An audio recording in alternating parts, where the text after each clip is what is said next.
Filipenses capítulo 1.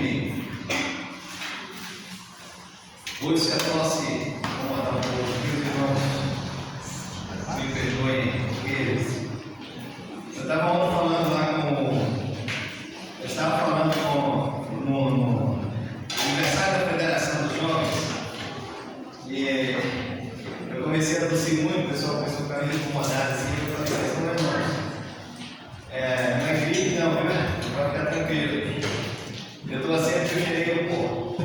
Agora assim, é chorar de tanto rir. Eu não, calma, eu vou explicar que pó é esse que eu cheirei. Peraí, né? Eu estou passando a polícia e agora que eu passo a polícia cheirando um pouco. É porque lá nós estamos reformando a igreja e eles fizeram, colocaram as sancas de gesso e quando lixou, caiu muito pó, né? E eu fui empurrar uns bancos e acabei aspirando aquele pó do gesso. E o resultado foi uma alergia que está até hoje, já tem mais de um tempo. E está até hoje essa alergia. Então, às vezes eu fico tossindo um pouco, né? Os irmãos me incomodam. Muito bom. Nós vamos ler Filipenses, capítulo 1, o versículo 3. Mas esse versículo 3 vai nos jogar para um novo texto.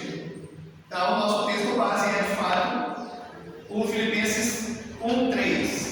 Mas vamos trabalhar aqui todo um outro contexto que faz parte também dessa história aqui do Filipenses. Então veja bem aí na sua Bíblia, por exemplo, o apóstolo Paulo, falando aqui em Filipenses, no versículo de número 3. É um texto pequenininho, vamos tentar ler todos juntos?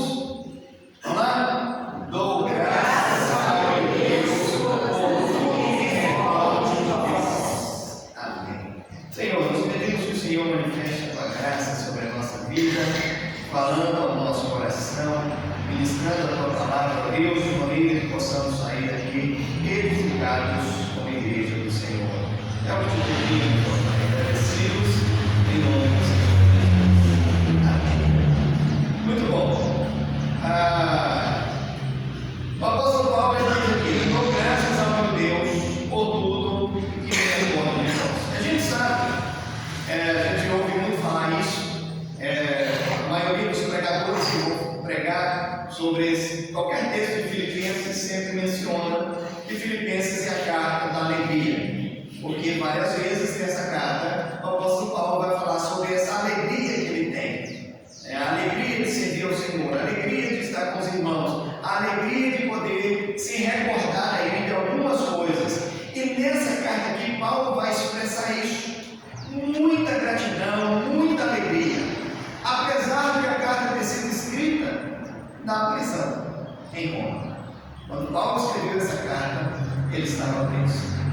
Mas era conhecido como a carta da alegria, porque mesmo preso, Paulo está incentivando a todos os irmãos aqui a se regozijarem em Cristo.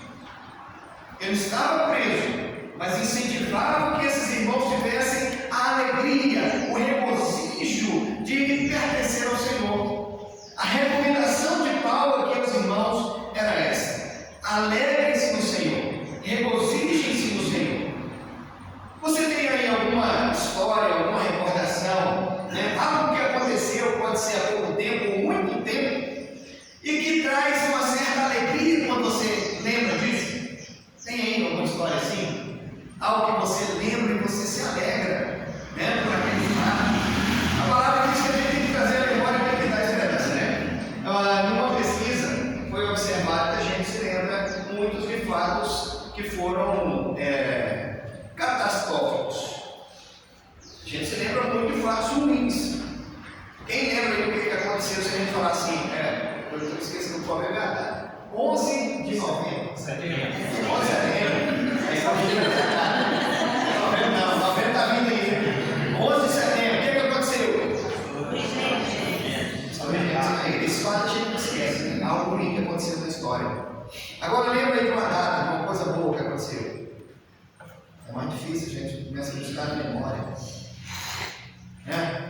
Então, a gente precisa trazer a memória que dá esperança. E Paulo está dizendo isso aqui para nós. Paulo tinha a alegria da recordação que ele tinha dos irmãos em Filipe. Ele dizia: dou graças ao meu Deus por tudo e recordo de vós. Havia assim uma ligação muito forte entre Paulo e aqueles irmãos ali. As lembranças que vinha à mente de Paulo traziam alegria ao coração dele. Essa ligação que Paulo tinha com os irmãos fez ele escrever essa carta aqui com muita alegria àqueles irmãos. Tem correções? Tem, mas o princípio fundamental da carta aqui é essa alegria. Então, nós vamos pensar aqui. Quais seriam essas recordações de Paulo? A respeito da igreja, a respeito daqueles irmãos que traziam essa alegria ao coração de Paulo. Quais eram essas recordações que ele tinha aqui dessa igreja para trazer esse tipo de alegria, esse tipo de lembrança alegre que causava regozijo na vida dele? Que lembranças eram essas? É lógico, se você ler aqui o texto dessa forma, ele não vai lhe dizer quais são. Paulo vai mencionar aqui, olha, eu me recordo com alegria disso, ou daquilo outro. Mas o que a gente pode pensar é na história dessa igreja. Toda igreja tem uma história. Toda igreja tem uma história. E quando ela começou, um ponto de pregação, ninguém sabe. Aí depois passa a ser uma congregação. E aí, quem sabe, vem uma emancipação e ela se torna igreja. Quem foram os primeiros igrejas que chegaram nessa igreja? Quem foram as primeiras pessoas que começaram a se reunir? Toda igreja tem a sua história. E a igreja de Filipos aqui também tem a sua história. Essa igreja que hoje, por exemplo, está vivendo um tempo de uma história que pode ser lembrada com muito regozijo um pouco mais à frente. O crescimento da igreja, a construção ali. Estava brincando com o Paulo ali, né? Que tirou foto do buraco. Eu nem gosto do buraco daquela fundura. De jeito nenhum. Eu chegar, eu fico com o cara lá dentro. Se tiver que tirar foto, eu tenho que dar o celular para alguém. Não, tirar foto lá, porque não vou não. Mas essa igreja aqui vai ter boas lembranças desses momentos. E é importante isso, viu? É importante você participar disso. A gente está com essa dificuldade lá. O pessoal lá já fala assim: vamos fazer um mutirão. Tá? Limpar os bancos aqui. No dia que eu fui lá, que eu aspirei no pó do gesso, foi justamente isso. A gente precisava de tirar uns bancos para o domingo de manhã cedo. E aí, de repente, ninguém podia ir. Eu falei: vai ser o jeito de ir lá. Eu fui lá, empurrar o negócio e acabou. Mas então participe dessa história, porque você vai ter boas lembranças depois para você recordar, assim como o apóstolo Paulo. Quem sabe algum dia você pode ir nos planos de Deus, você pode se mudar de estado, vai morar em outro estado, e aí de lá você vai dizer assim: olha, eu me recordo com alegria daquele tempo lá, dos irmãos lá quando era ainda congregação lá em Florestal. Me recordo com alegria, assim como o apóstolo Paulo está dizendo aqui. Então tem muitas boas histórias, e essa história da igreja de Filipos aqui vai começar ali com a segunda viagem missionária do apóstolo Paulo. Lá no finalzinho do capítulo 15 de Atos, aí agora que a gente vai mudar de texto aqui e acompanhar um outro texto. Finalzinho de Atos, no finalzinho do capítulo 15 de Atos aí, a segunda viagem missionária do apóstolo Paulo. Observe que os irmãos estavam aqui ouvindo o ide de Jesus e atendendo ao ide de Jesus, porque eles estavam pregando o Evangelho. Aí como é que diz lá o chamado lá do ide de Jesus? Ide por todo mundo, pregar o Evangelho a toda criatura. Aí quando ele fala lá que era para começar onde? Começando em Jerusalém, Judéia, Samaria e até os confins da terra. Assim o apóstolo Paulo está fazendo agora aqui, junto com o seu companheiro de viagem, pregando a palavra, Paulo e Barnabé andando, pregando, ministrando a palavra do Senhor em todos os lugares. E aí então eles resolvem, nessa segunda viagem missionária, eles resolvem passar pelas igrejas que eles haviam estabelecido. Então aqui, ó, segunda viagem missionária, separação entre Paulo e Barnabé. Quando a gente lê esse tema, a gente já fica assim curioso: o que aconteceu de Paulo e Barnabé? Eles então, Paulo resolve, irmãos, que eles deveriam voltar passando pelas igrejas para poder visitar os irmãos, saber o que estava acontecendo ali com os irmãos. Só que então, nos conta aí o texto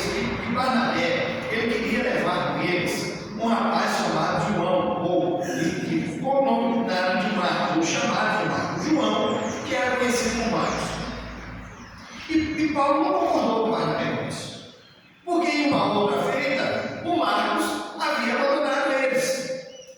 Então Paulo não concordava que o Marcos fosse junto com ele nessa viagem, visitando as igrejas de novo. E eles se desentenderam, então Barnabé foi para Chipre e Paulo seguiu então para a Síria. Aí Paulo arrumou um outro companheiro de viagem, nós vamos falar um pouquinho aqui na frente. Aí Paulo então segue para a Síria, segue viagem para a Síria, vai caminhando, visitando as igrejas, chegando até a Cilícia. Foi visitando todas as igrejas. Aí você pode ver aqui no início do capítulo 16 que Paulo chega também a Derbe e a Listra, e havia ali um discípulo chamado Timóteo, menino crente, servo de Deus, filho de uma mulher judia. O pai dele era grego, mas ele era uma pessoa que Paulo colocou os olhos naquele menino, viu a capacidade dele, viu que ele era um bom crente, e Paulo então convida Timóteo a andar com eles, a caminhar junto com eles.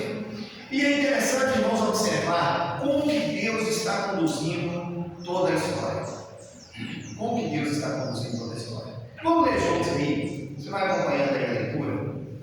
Atos 16, do versículo 6 até o versículo número 10, observe o que aconteceu com o apóstolo Paulo.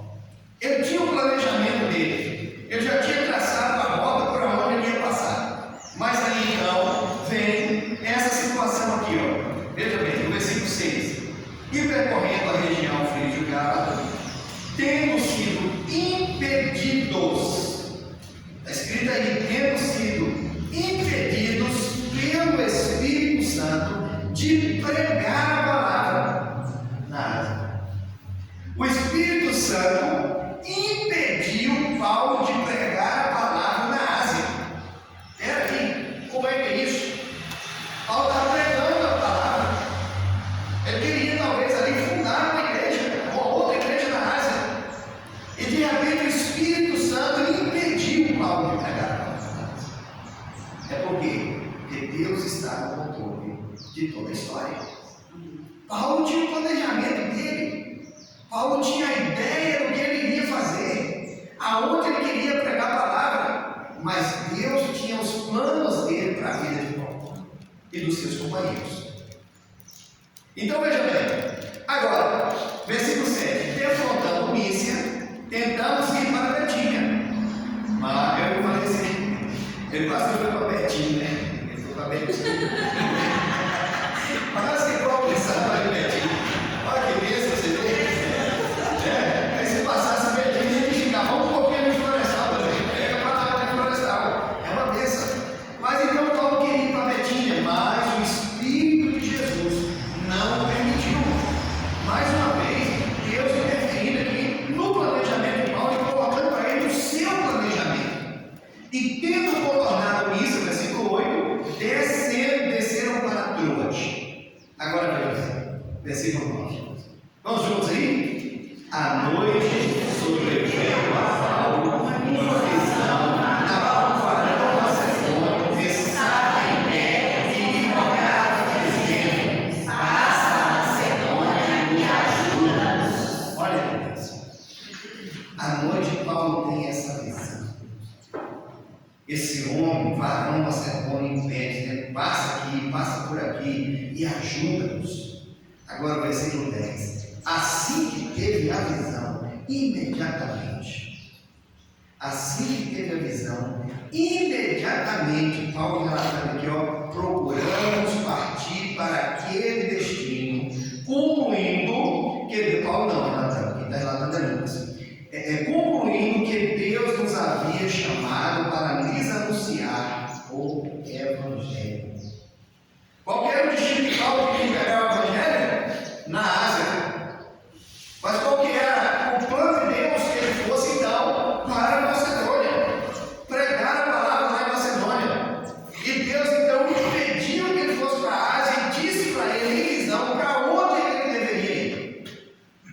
Agora vamos mais, vamos seguir no texto. Então diz assim: tendo navegado de Troade, seguimos em diretura a Samotrácia.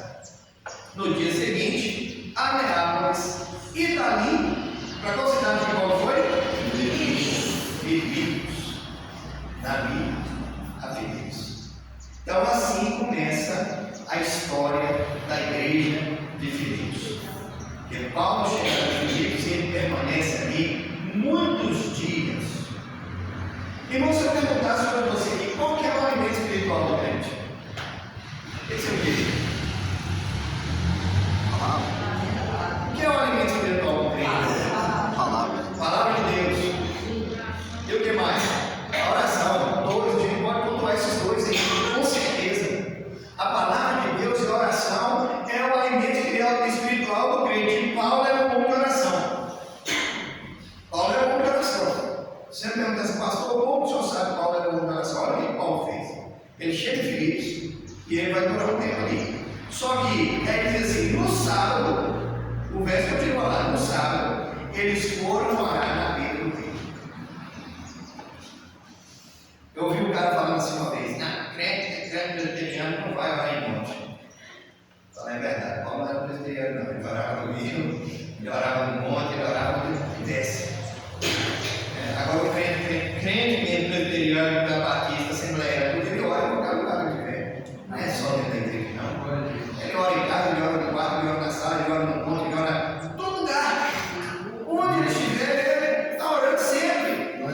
E Paulo então chegou aqui, irmãos, não sabe, ele foi para a beira do rio orar. Por que isso? Na cidade de Filipe não tinha sinagoga ainda. Não tinha igreja, nenhuma igreja estabelecida ali. E normalmente os judeus que moravam nessa cidade, eles procuravam um lugar para orar. E muitas vezes eles procuravam um lugar à beira do rio. Então Paulo sabia disso, como judeu, Paulo sabia disso. E Paulo então vai procurar um lugar de oração e ele vai para a beira do rio para orar. Então eles foram ali para o rio para orar. Agora eu fico olhando aqui esse versículo, irmãos, e eu fico me perguntando algo que acontece nas nossas igrejas hoje. Veja bem, versículo 3. Olha o que acontece no versículo 3. No sábado, saímos da cidade para junto do rio, onde nos pareceu haver um lugar de oração. E assentando-nos, falamos às mulheres que para ali tinham concorrido. Vamos lembrar aqui, milagre da multiplicação dos pães e dos peixes. Quantos pães tinham? Era de sal ou de doce?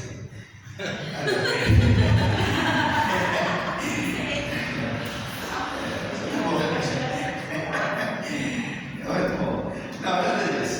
Mas no milagre da multiplicação dos pães, quantos foram alimentados? 5.000 homens. Homens? Está escrito 5.000 homens. Fora mulheres. As mulheres normalmente não eram contadas, não, né? Na Bíblia. No milagre da multiplicação, na hora de comer, os homens estavam lá. Viu? Mas na hora de oração, o quê? Cadê os homens? Paulo chegou na beira do rio, e eu acho interessante isso, porque se tivesse um homem naquele lugar, o texto ia estar dizendo assim: ó, Paulo chegou, pregou para o homem e para as mulheres que estavam lá orando. Então isso significa que não tinha um homem nessa reunião de oração do sábado. Graças a Deus aqui nesse não, né? Os homens aqui pegam firme. Muito bom. Eu quase não sei como isso. Irmãos, é preciso. Cadê os homens de oração da igreja? Cadê os sacerdotes lá? Paulo chega lá, prega para as irmãs que estavam lá. Era um propósito de Deus. Assim, irmãos, acompanhe aí então a história, né? Essa história de Filipos aqui. Paulo prega a palavra para aquelas irmãs. E aí o texto vai dizer o seguinte: que o Senhor abriu o coração da Lídia para que ela pudesse então atender as coisas que Paulo dizia. A primeira conversão da igreja de Filipe. Primeiro crente estabelecido na cidade de Filipe, a dona Lídia. Essa mulher era uma empresária, vendedora de púrpura. Púrpura era uma tinta para tingir tecidos. Por sinal, os historiadores dizem que era uma tinta muito cara. Mas então Dona Lídia se converte. Agora, do versículo 15 em diante, depois que eram em toda a sua casa, foram batizados, convidou então os missionários para permanecerem um pouco mais de tempo ali com eles. Paulo e os irmãos continuassem hospedados ali na sua casa, pregando o Evangelho. Aí os historiadores dizem que a casa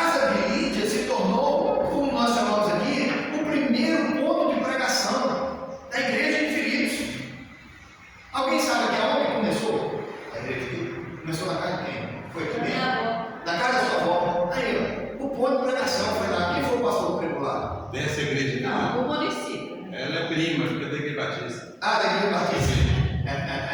Mas Irmão, foi dessa igreja aqui, dessa congregação. Dessa igreja aqui. Isso na casa do amigo. Na casa do Jamil. Ele dirigiu quando tinha um pastor. Aí começou a dirigir tudo, depois veio o pastor. Ele começou, depois veio o pastor. Então, a história da igreja aqui, a história da igreja de Vitor também veio a semelhança. Começou na casa de alguém. Começou com uma primeira conversão. Nessa aqui, a história de Vitor, estava ali o pastor Paulo pregando o evangelho. Então, Dona Lídia se converte e ela abre as portas da sua casa e eles ficam ali. Irmãos, mais uma vez o texto próprio de Paulo é um homem de oração. Agora, mais uma vez a gente vê a mão de Deus dirigindo toda a história. O que Paulo faz? Veja aí, a partir do versículo 16. Eu coloquei o auxiliar. A partir do versículo 16. Aconteceu, outro dia já. Aconteceu que indo nós para o lugar de oração, nos saímos ao encontro uma jovem possessa de um espírito adivinhador, o qual adivinhava e dava lucro aos seus senhores. Irmãos, veja bem aqui, o Paulo não é bobo não, se fosse nós aqui também, ia pensar a mesma coisa. Ele foi o primeiro que chegou lá, foi no sábado, na beira do rio, pregou, a mulher converteu, abriu a porta da casa dela, disse, fica aqui mais um tempo, continua pregando a palavra aqui. Então Paulo falou assim, um lugar bom de pescar é na beira do rio. Só que ele era pescador de homens, né? Ele foi para a beira do rio pescar, é um peixe, pescar homens. É lá que é o lugar, o povo vai para orar, eu chego junto com eles, estão orando e prega a palavra em Deus, converte os corações. Uma estratégia lógica. E Paulo então planeja isso muito, tanto que ele vai novamente para a beira do rio para orar e pregar a palavra de novo. Porque na mente dele tinha isso. Lá é o lugar onde o povo está se reunindo, então fica fácil. Eu chego, oro com eles, prego a palavra e eles se convertem. Deus opera o milagre da conversão. Mas, irmãos, Deus tinha um outro plano. O lugar onde Paulo pregava era Benjamin, mas Deus tinha outras pessoas que ele queria falar com elas na cidade de Filipos. Veja bem o que aconteceu. Essa menina dava lucro aos seus donos, ela era escrava, e ela dava lucro aos seus donos, porque ela tinha esse espírito de adivinhação. E quando Paulo e Silas vão passando, ela vai atrás deles gritando. Esses homens são servos de Deus Altíssimo, esses homens estão pregando o caminho da verdade. E por algum tempo ela continua falando isso, gritando isso atrás deles. Ô irmãos, e Paulo então repreende essa menina. Por que Paulo repreendeu essa menina? Porque ele sabia que esse era o espírito enganador. Porque Paulo era um homem de oração, ele era guiado pelo Espírito Santo. Deus falava com ele, assim como falou com ele que não era para ir para a Ásia, que era para ir para a Macedônia. Irmãos, como que deve ser? Nós falamos aqui que a oração é um alimento do crente. Então, como que deve ser a nossa vida de oração? Um texto aqui muito conhecido também que vai nos ensinar isso. 1 Tessalonicenses 5:16. Olha o que o texto começa dizendo aí. Regozijai-vos sempre. Tem gente que só reclama, né? Fala a verdade. Tem gente que ora, vai orar. Às vezes para orar é só reclama. Meu Deus, isso aqui, murmura, questiona. Paulo está dizendo o contrário, a vida de oração do crente deve ser assim, regozijai-vos sempre. A gente canta aqui, te louvarei, não importa as circunstâncias, mas se quebrar uma unhazinha, a gente começa a reclamar. Paulo diz, não, a vida de oração do crente deve ser assim, regozijai-vos sempre. 5:17, orai sem cessar. É o que eu falei, não importa, seja crente presbiteriano, assembleiano, batista, pentecostal, seja o que for, deve orar em todo lugar, levantar mãos santas, bendizer ao nome do Senhor, viver em contato com Deus, em harmonia com Deus, em comunhão com Deus. Pode ser no monte, no rio, pode ser em casa. E a gente começava a fazer massa. Eu falei, a outra estava cantando depois. Eu falei com ele, de vez em quando ele pode falar com orando.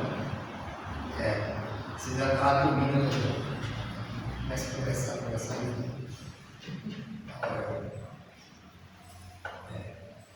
em todo lugar. A gente precisa orar sempre, regozijar, orar sem cessar. Tessalonicenses 5,18, em tudo dai graças. Por quê? Porque essa é a vontade de Deus em Cristo Jesus para conosco. Irmão, eles estavam lá indo para o lugar de oração e de repente essa jovem escrava, possessa de um espírito adivinhador, começa a seguir os irmãos, né, e falando a verdade. Ela não está mentindo, não. Esses homens são servos do Deus Altíssimo, está certo? Paulo era servo do Deus Altíssimo mesmo. E vos anuncia o caminho da salvação. Era isso que Paulo estava fazendo lá. Então, irmãos, preste atenção aqui, porque apesar de estar falando a verdade, esse espírito aqui não era da parte de Deus. O Santo Cristiano, ele diz que sempre que a igreja se desenvolve, Satanás procura bloquear o trabalho do servo de Deus. E aí ele cita alguns exemplos. Por exemplo, em Samaria, o Simão, o mágico, ofereceu dinheiro a Pedro e a João, a fim de obter deles o dom do Espírito. Agora pense aí, Pedro e João estão lá fazendo um trabalho em Samaria, pregando a palavra, o povo se convertendo, recebendo o dom do Espírito, e de repente vem Simão, o mágico, e oferece dinheiro para eles. Se eles recebem dinheiro, irmãos, o que seria o testemunho deles? Então Satanás criou uma armadilha para tentar impedir o avanço da obra de Deus lá em Samaria. Agora, onde mais? Em Chipre, Elimas se opôs a Paulo e Barnabé, tentando persuadir o procônsul Sérgio Paulo a não crer em Jesus Cristo. Paulo e Barnabé estavam pregando o Evangelho, o povo estava interessado em ouvir, e esse filho de Satanás aqui, tentando impedir, tentando falar o contrário, tentando dissuadir o homem para que não cresça no Evangelho. Então, isso é verdade, isso aqui. Sempre que a igreja começa a se posicionar e começa a se desenvolver, Satanás coloca empecilhos para tentar impedir a obra de Deus. Por isso que é necessário ter uma igreja que ora. Por isso que é necessário ter uma igreja que tem o discernimento do Espírito para entender essas coisas. Assim como Paulo teve o discernimento do Espírito, e agora, quando ele está ali pregando em Filipe, Satanás usa essa jovem para tentar impedir a obra. Pois irmão, se Paulo não tivesse repreendido essa jovem, como que ela era conhecida na cidade? O povo pagava para ela poder adivinhar as coisas. Ela poderia dizer coisas da vida deles. E aí agora, olha a armadilha de Satanás. Chega os missionários pregando a palavra, e ele diz: esses homens são homens servos de Deus, esses homens estão pregando para mim o Evangelho. Se Paulo não tivesse repreendido isso, o povo todo ia acreditar cada vez mais no Evangelho. Mas para mostrar que era um espírito enganador, Paulo então saiu: em nome de Jesus Cristo, eu te mando, retira-te dela. E o espírito enganador, na mesma hora, sai. Paulo repreendeu esse espírito enganador, e na mesma hora, esse espírito sai. Agora, a menina foi liberta, glória a Deus. No entanto, os donos dela, que ela era escrava, eles ficaram chateadíssimos, irmão. Mexeu no bolso deles. Ela acabou o lucro que ela dava. E aí o que eles fizeram então? Eles acusaram Paulo injustamente. E Paulo vai ser preso. Às vezes Deus nos leva, irmãos, por caminhos que nós não conhecemos. Às vezes a gente faz todo um plano. Imagine você aqui, Paulo estava ali, entusiasmado, alegre, dizendo: opa, achei um lugar que pregava o Evangelho, o povo se converte, lá é um lugar bom, porque lá o povo já está até orando. Então hoje nós vamos de novo para a beira do rio, e aí acontece isso aqui tudo no Rio Cristo.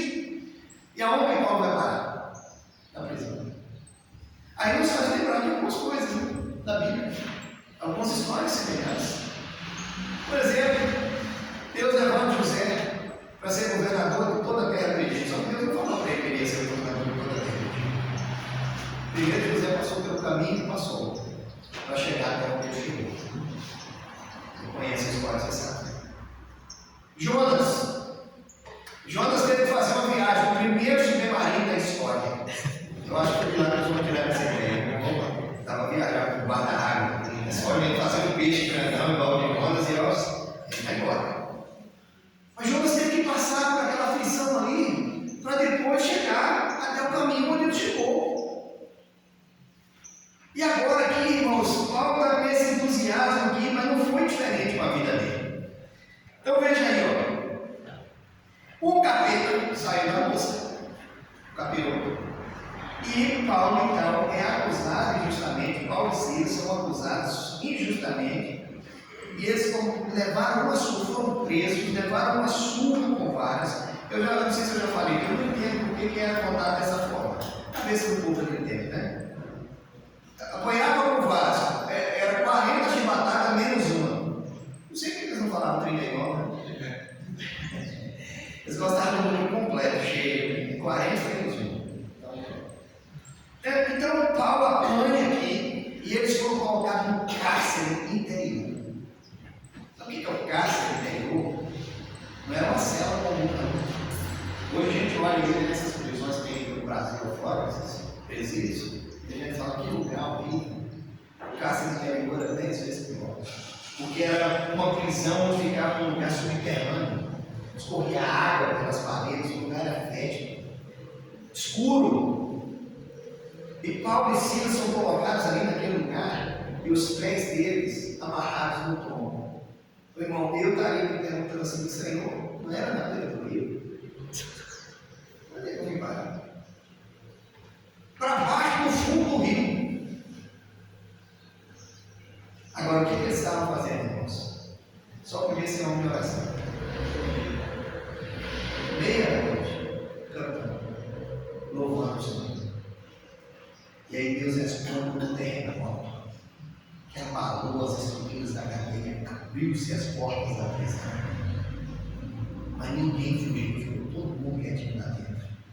O carcereiro, quando viu aquilo, ele pegou uma lâmpada e ele pegou a espada e ele queria se matar.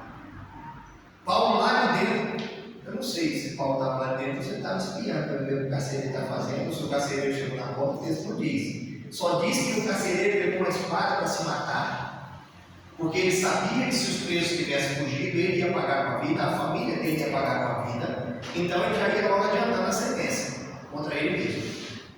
E aí Paulo diz, não faça isso, todos nós estamos aqui.